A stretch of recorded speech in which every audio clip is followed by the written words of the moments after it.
नमस्कार, आप देख रहे हैं कड़ा खबर। आप कड़ा खबर में देखिए पश्चिम बंगाल विप्रो सेना का कलश यात्रा और लोगों में मानवता का विकास करने के लिए वृंदावन से आए विदुषी पूजा जोशी ने सुनाए श्रीमद् भागवत महापुराण की कथा।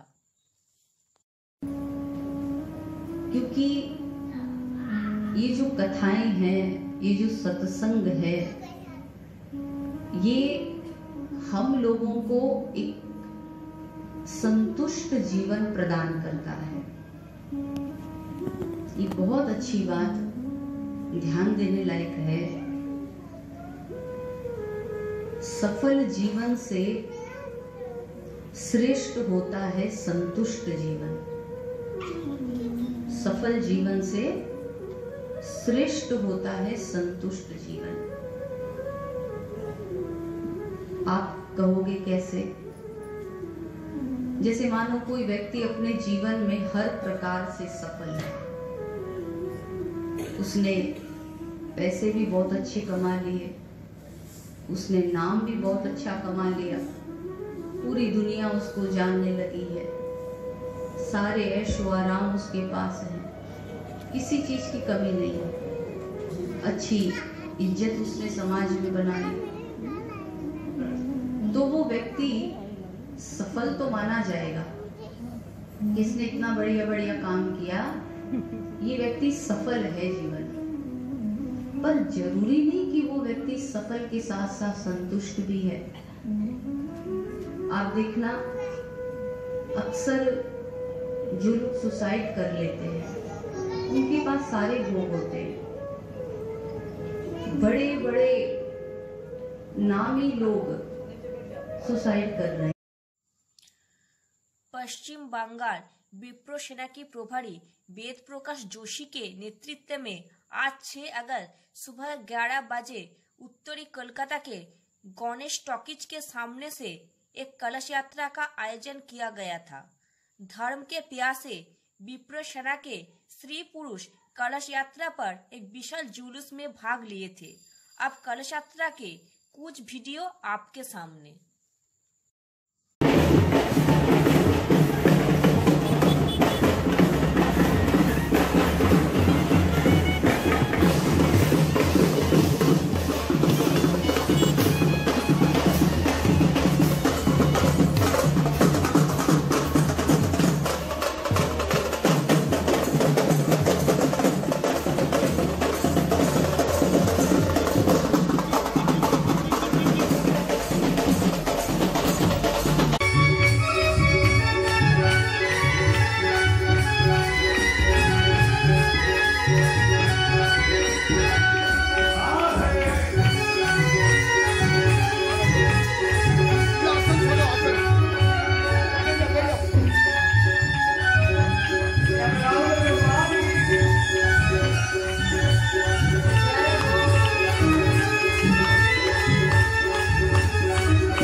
कलश यात्रा के बाद दोपहर 3 बजे से शाम के 6 बजे तक गिरीश पार्क के पास हरियाणा भवन में श्रीमद् भागवत महापुराण कथा के आयोजन किया गया था। विदुषी पूजा जोशी ने श्रीमद् भागवत महापुराण की कथा सुनाई। अब सुनिए उन्होंने क्या कहा। समय भरने के लिए नहीं, ये कथाएं, ये हमारे शास्त्र, हमारे पुराण, ये हमारे जीवन को संतुष्ट करने के लिए।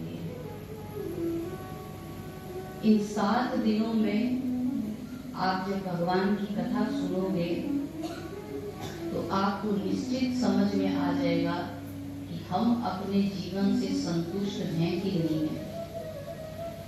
और आप देखना, कोई व्यक्ति संतुष्ट नहीं रहता और लगते सब संतुष्ट हैं। वो कहते हैं ना कि दूसरारी थाળી ઘી હંમેશા ઘણું લાગે है। हर व्यक्ति को लगता है पड़ोसी सुखी है, पड़ोसी संतुष्ट है, सुखी वो भी नहीं है। उसको लगता है आप सुखी हैं क्योंकि आप उसके पड़ोसी हैं, उसको लगता है आप सुखी हैं, आपको लगता है वो सुखी है, पर सुखी कोई नहीं है। हाँ, जो कथा प्रदान करती है। एक व्यक्ति 56 भोग खा के भी दुखी है और एक व्यक्ति सामान्य सब्जी रोटी खा के भी सुखी है। एक साइकिल पे चल के भी सुखी है और एक BMW में भी रोता रोता जा रहा है। क्या फायदा ऐसे ऐशो आराम का? फिर तो साइकिल वाली जिंदगी अच्छी है, सुखी तो है। तो ये कथाएं, ये जो आयोजन है, ये हमारे जीवन को संतुष्टता प्रदान करते हैं। और हम तो सच कहते हैं, धन्य हैं वो लोग जिनके मानस में कथाओं के विचार आते हैं कि अपन कथा करवाएं। क्योंकि पैसा आपका है, आप चाहे जहां लगाओ। अगर इसको धर्म में लगा रहे हो, कथाओं में लगा रहे हो, तो ये बेस्ट है, ये सबका कल्याण करता है। और अपने जो आयोजक समिति, जिसका नाम ही विप्र सेना है, जो ब्राह्मण है, वो तो नारायण सबका कल्याण करना ही चाहते हैं। जैसे एक डॉक्टर है, एक डॉक्टर हमेशा चाहेगा कि आप बीमार पड़ते रहो ताकि हमारी कमाई चलती रहे। एक डेंटिस्ट हमेशा चाहेगा कि आपके दांत में कीड़ा लगे, आपको कैविटी हो, ताकि हम RCT करते रहे, हमारी दुकान चलती रहे। एक वकील हमेशा चाहेगा कि आपके घर में कुछ न कुछ ऊटपटांग होता रहे और केस पे केस, तारीख पे तारीख पड़ती रहे। लेकिन एक विप्र ऐसा है, एक ब्राह्मण ऐसा है जो हमेशा चाहता है कि आपके घर में कुछ न कुछ अच्छा होता रहे और हम हमेशा आपके घर में आते रहें और मंत्रोच्चारण करते रहें, पूजा पाठ कराते रहें, रुद्राभिषेक कराते रहें। एकमात्र ब्राह्मण है जो भला सोचता है कि भाई आपके घर में कुछ। एक भागवत कथा का आयोजन है, हजारों ब्राह्मण जुड़ गए, हजारों ब्राह्मण लग गए। तो विप्र सेना के द्वारा जनमानस के कल्याणार्थ बड़ा पवित्र आयोजन रखा गया श्रीमद् भागवत महापुराण का। लेकिन कहीं न कहीं उनके मन में भी ज्ञान की चाहत है, सत्य, चित्त और तीसरा क्या है? आनंद। आनंद दुनिया का हर व्यक्ति चाहता है। कथाएं, भगवान की कथा, ये हमारे जीवन को आनंद प्रदान करती है। क्योंकि और सारी चीजें आपको संसार से मिल सकती है, लेकिन आनंद जो है वो भगवान की कथा के अलावा कहीं नहीं मिल सकता। सच्चा आनंद। जीवन का दूसरा नाम आनंद ही है। डिपेंड आप पे करता है कि आप कितना आनंद ले सकते हैं, नहीं ले सकते। ये कथाएं हमें जीवन जीने की कला सिखाती है। आप कितने आनंद से जीते हो, और ये आनंद ही भगवान श्री कृष्ण का स्वरूप है। तो यहाँ पर 3 रूप बताए गए, सत, चित और आनंद। फिर कहा कि आपके जो भगवान हैं, इनका रूप तो बड़ा सुंदर है, परंतु ये करते क्या हैं? श्री कृष्ण क्या करते हैं? बोले विश्वोत्पत्त्यादि हेतवे। बोले जो इस विश्व की उत्पत्ति करते हैं, इसका पालन करते हैं और इसका संहार करते हैं, वो श्री कृष्ण है। अब आप ये सोचोगे कि सृष्टि बनाने का कार्य तो विष्णु जी का है, इनका ब्रह्मा जी का है, सृष्टि चलाते विष्णु जी हैं, संहार करने का काम शंकर जी का है, तो यहाँ पर कृष्ण जी क्यों कहा गया है? भगवान श्री कृष्ण के लिए ये बात क्यों बोली जा रही है कि श्री कृष्ण ही बनाते हैं, वही चलाते हैं और वही नष्ट करते हैं? तो इसमें कारण ये है कि नारायण भगवान सब एक ही हैं, नाम उनके अलग अलग हैं। अपनी माँ का तो लगता है बेटा, बहन का लगता है भाई, पत्नी का लगता है पति, पड़ोसी का लगता है पड़ोसी।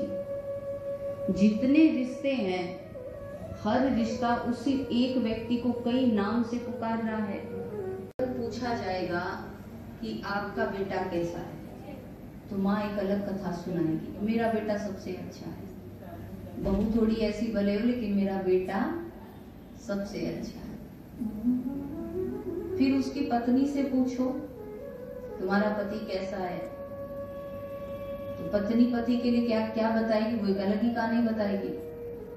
बोलेगी वैसे तो ठीक है, पर बात नहीं सुनते, बात नहीं मानते, वो एक अलग कहानी बताएगी।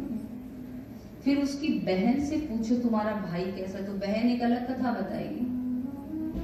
सबके रिश्ते अलग हैं, हर रिश्ते के नाम अलग हैं और सबकी कथाएं अलग हैं। तो ऐसे कोई उसको राम कह रहा है, जो राम कह रहा है उसके पास एक अलग राम कथा है। जो उसको शिव कहता है उसके पास एक अलग शिव पुराण की कथा है। जो उसको कृष्ण कह रहा है उसके पास अलग भागवत की कथा है। ये जो श्री कृष्ण है, इनको जब हम प्रणाम करते हैं तो हमको क्या मिलता है? तो आगे श्लोक में बताया कि तापत्रय विनाशाय, 3 प्रकार के जो ताप हैं जो हर व्यक्ति को सताते हैं, दैहिक, दैविक और भौतिक। दैहिक ताप यानी शरीर का ताप, शरीर का कष्ट। हर व्यक्ति शरीर से दुखी है। कोई व्यक्ति यहाँ ऐसा नहीं होगा जिसके शरीर में कोई तकलीफ नहीं होगी। सबके को सब कहीं न कहीं से दुख रहे हैं, सबके कहीं न कहीं दर्द है। हर व्यक्ति दर्द लेके बैठा है। विरह कातर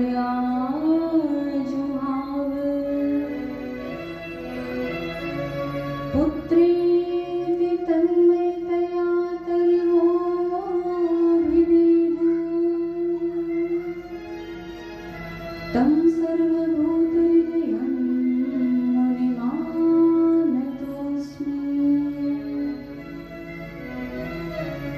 यहाँ पर द्वितीय श्लोक में जो शुकदेव गुरुदेव हैं, जो साक्षात भगवान श्री कृष्ण के स्वरूप हैं, उनको वंदन किया है, उनको प्रणाम किया है। कहते हैं कि जिस समय शुकदेव गुरुदेव व्यास पत्नी के गर्भ में थे, उस समय नारायण ये बहुत लंबे काल तक अपनी माँ के गर्भ में थे। वेद व्यास जी महाराज ने प्रार्थना करी कि अब आप बाहर आइए संसार में। तो शुकदेव जी ने कहा कि संसार में आऊंगा तो भगवान की माया परेशान करेगी। देखो नारायण, भगवान की माया क्या है? ऐसा धार्मिक समारोह आयोजित करने के पीछे क्या उद्देश्य है, इस बारे में क्या कहा विप्रसेना पश्चिम बंगाल की प्रभारी वेद प्रकाश जोशी। सुनिए अब। देखिए, मद्भागवत का जो कार्यक्रम विप्रसेना पश्चिम बंगाल द्वारा किया गया है, ये कार्यक्रम इसलिए किया गया है कि जन कल्याणार्थ विप्रसेना सारे देश में अपनी एक मुहिम चला रहे हैं। मद्भागवत महापुराण एक ऐसी कथा है, महापुराणों में 99% जो पुराण है उनमें सब में जीवन जीने की शैली, आत्ममंथन आत्मसंतुष्टि का एक संपुट है। भारतवर्ष एक सनातनी प्रथा का देश है और मद्भागवत कथा के आयोजनों से बहुत रकम से लोगों में कल्याण की भावनाएं जगती हैं। सुख और संतुष्टि दोनों में ही काफ़ी अंतर है। तो यही एक कारण है कि भाई विप्रसेना पुरुषोत्तम मास के पावन पर्व पर ये सोच विचार हुआ कि भाई एक मद्भागवत कथा, शिव पुराण कथा कुछ भी एक करवाया जाए। तो हम लोगों ने सोचा कि मद्भागवत कथा कराते हैं और गीता से बड़ा ज्ञान का भंडार किसी के पास नहीं। तो यही सोच के हम लोगों ने मद्भागवत कथा का आयोजन इस पुरुषोत्तम मास के पावन पर्व पे रखा। সাধারণ মানুষ যখন মনুষ্যত্ব থেকে নিম্ন স্তরের দিকে চলে যাচ্ছে সেই সময় এটাকে কতটা জনপ্রিয় বলে মনে করেন? उस साधारण लोगों को ही निम्न स्तर में जाने के बाद मद्भागवत से प्रेरणा मिलती है। यही एक कारण है कि मद्भागवत कथा का आयोजन सारे देश में, शिव पुराण, श्री राम कथा, ये सब आयोजन सारे देश में हो, पूरे भारतवर्ष में। और ये महीना ही पुरुषोत्तम मास का ऐसा है कि इसमें लोगों को प्रेरणा मिलती है, ताकत मिलती है, संतुष्टि मिलती है।